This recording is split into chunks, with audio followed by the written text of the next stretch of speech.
বলো। নমস্কার সবাইকে, শুভ নববর্ষের আন্তরিক প্রীতি শুভেচ্ছা ও অভিনন্দন। আর পয়লা বৈশাখের দিনে নতুন কবিতা পড়া হবে না তা তো হয় না, নিজের লেখা নতুন কবিতা পড়তেই হবে।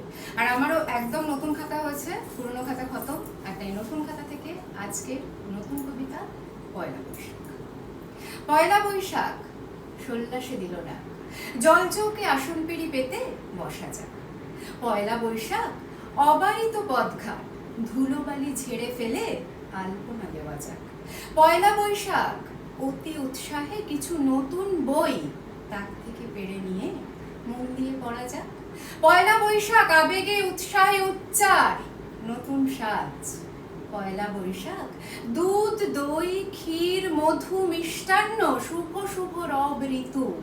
পুরনো যা কিছু সমূলে ঝেড়ে ফেলে অবাঞ্ছিত যা অপ্রয়োজনীয়তা খড়কুটোর মতো ভাসিয়ে দেওয়া যাক। যা কিছু স্বচ্ছ সুন্দর বৌদ্ধিক চেতনার জাগায় শতোৎসারিত উন্মেষ, সানন্দে সেখানে মনোনিবেশ করা যাক। পয়লা বৈশাখ আবেশিত ভাবনার সুস্থির অভিলাষ। ধন্যবাদ।